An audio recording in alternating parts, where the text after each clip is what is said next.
নমস্কার বন্ধুরা, আরজেস নেস্টে তোমাদেরকে অনেক অনেক স্বাগত জানিয়ে আবারও হাজির হয়ে গেছি আরও একটি রেসিপির সঙ্গে।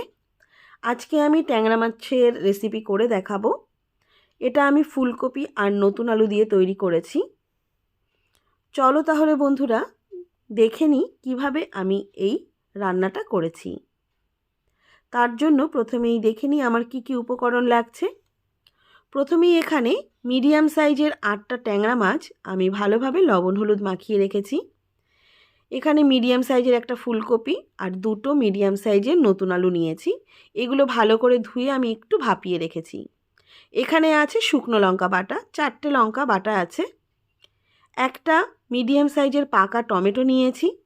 আর এখানে আছে 1 চা চামচ পরিমাণে গোটা জিরে আর সামান্য পরিমাণে আদা একসঙ্গে বেটে রেখেছি। অন্যদিকে মাছ ভাজার জন্য কড়াই ভালোভাবে গরম করে দিয়ে দিচ্ছি পরিমাণ মতো সর্ষের তেল। তেল ভালোভাবে গরম হলে আমি প্রত্যেকটা ট্যাংরা মাছ আস্তে আস্তে দিয়ে দিচ্ছি। ফ্লেমটাকে এখন মিডিয়াম রেখে মাছগুলো ভালোভাবে ভেজে নেব। মাছ ভাজবার সময় সাবধানে ভাজতে হবে, কারণ ট্যাংরা মাছ ভীষণই ফাটে।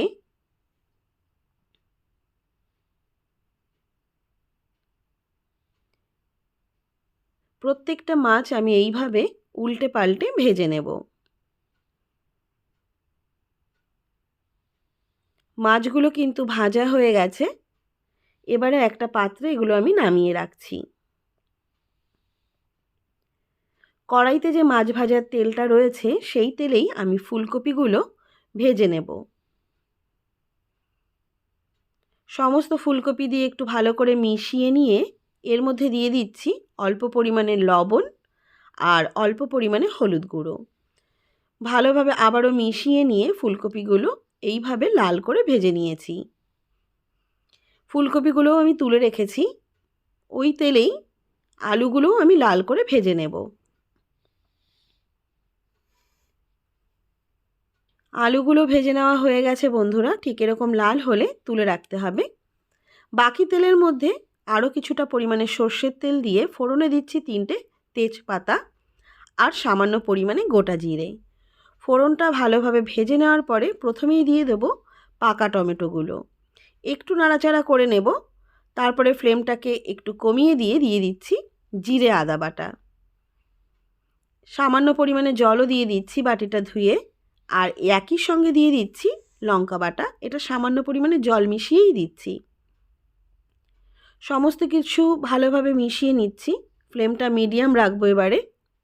এই সময় দিয়ে দেব পরিমাণ মতো লবণ আর পরিমাণ মতো হলুদ গুঁড়ো দিয়ে ভালোভাবে মিশিয়ে মশলাটা মিডিয়াম ফ্লেমেই ভালোভাবে কষিয়ে নেব। দেখতেই পাচ্ছ মশলা থেকে যখন এরকম তেল ছাড়তে শুরু করেছে তখন এর মধ্যে ভেজে রাখা ফুলকপি, আলু আর ট্যাংরা মাছ আমি একসঙ্গে দিয়ে দিচ্ছি। দিয়ে মিডিয়াম ফ্লেমে ভালোভাবে মিশিয়ে আমি এই সমস্ত উপকরণ আরও একটু কষিয়ে নেব। প্রায় 4 মিনিট ধরে আমি আস্তে আস্তে এটা কষিয়ে নিয়েছি।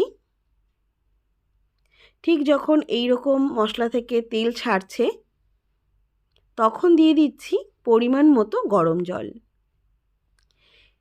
গরম জল ব্যবহার করলেই কিন্তু বেশি ভালো হবে।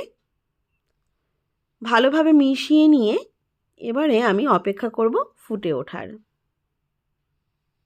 যখন খুব ভালোভাবে ফুটতে শুরু করেছে তখন আমি 5 থেকে 7 মিনিটের জন্য ঢাকা দিয়ে রেখেছিলাম।